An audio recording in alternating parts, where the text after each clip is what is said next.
Hallo Klickenabendler. Next to me is Raphael. Hi. Hello. It's a pleasure to be here as each year. Of course. It's really fun to see you guys every year again. It's become like this tradition at this point, I feel, so it's good, yeah. We are, of course, at Game Brewer booth, and it's in Hall 3, and we have got here some new games. One of the games is at the moment a crowdfunding campaign at GameFound. Exactly. It's called Bone Wars, yes. And it will be a game release next year. Exactly. So that we'll have two big releases actually next year in 2024. Bone Wars will be one of them, and then I can tell you this is actually a bit exclusive, but we'll have another game called Algae Inc. that will be the other 2024 release. As I remember, there was a Bone Wars between two guys naming the bones and the dinosaurs in a period, because when you first did get the bones, you had the allowance to name the dinosaur, right? Yeah, that's exactly that. So Bone Wars, it's the actual name given to the event. So two paleontologists, there's Cope and there's Marsh, they basically were, at first friends that, were into paleontology, and then a really bitter rivalry erupted between the two. And it's a crazy story actually, because both guys ruined themselves trying to discredit the other person. They would bribe their team members to join their team, and it was a crazy story. But yes, a lot of dinosaurs were found in that era of the US and in the different regions that you see, in the different states that you see on the board. And so that's what the players actually do. They play the role of paleontologists that are kind of stuck between the two, rival paleontologists, trying to dig up bones and discover new species. But it's a fascinating part of American history actually. The great thing about it is sometimes they name the dinosaur before they found the head and stuff like that. And in one case, I hate that, one called them Brontosaurus, and it wasn't allowed because it was an Allosaurus or something like that. Yes. And I like the name Brontosaurus more. And since 5 years, they said, all right, it's Brontosaurus again.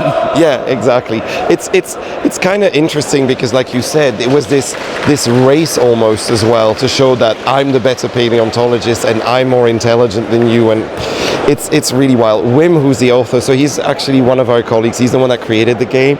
He's the same guy that did Oak with us as well, and so he's really fascinated by paleontology, and so he could go on hours and hours about the subject. But yes. So how does the game work?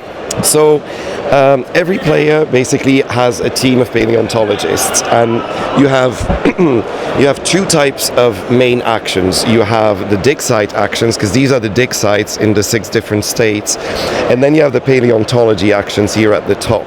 What you're trying to do is you're going to kind of, I want to say, balance between the two, because you need to dig up bone parts like these, and then you're going to have to try and make discoveries about specific dinosaurs.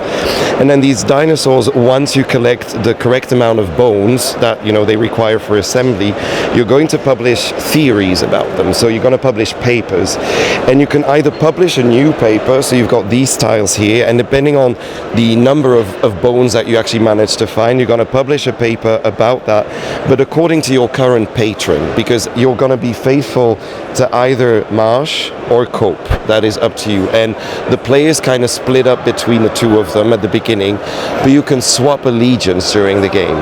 If after a while you're like, no, I'm tired of supporting this guy, I can actually move on and say, okay, when I go back and study at university, I'm going to switch allegiance. But let's say I'm supporting Marsh right now, I'm going to add papers to his side of the library and publish the books over there. But later on I could go there, and everybody has a marker in both columns, both with Marsh and both with Cope. And during the game, you're going to score the papers twice. So you're going to do it at the end of second and the end of the final and fourth round. And so you're going to basically, depending on your position on this scale, and depending on the number of full rows of rows of books that are in this section. So for instance, here we have 3 rows. I'm in the 3rd position. I would get 9 points for this. But I'm also going to score on this side. So this, for instance, let's say I'd be much more supportive of Cope over here. He also has 3 3 rows, but I'm at 5, who gets 15 points for him. But you score both. So the interesting thing is that you have to also pay attention to what the other players are doing, who they're supporting, because whoever has the most rows of books is obviously going to be more interesting to support. But on the other hand, if they give you free margins on the other side, you are probably going to outsmart, because that everybody scores on both sides. So you have to be very, not just strategic, but you have to be a little bit political about it as well. But that is really in a nutshell how the game works. All right, the game is now on GameFound, so you can pledge it and get it next year with the English, German, French rules. Exactly. So the German version is actually done by the guys at Happy Shops and Spiele-Offensive. So they're going to run a separate crowdfunding campaign very soon for just the German version. All right. Yep. So that's the preview then. Yep.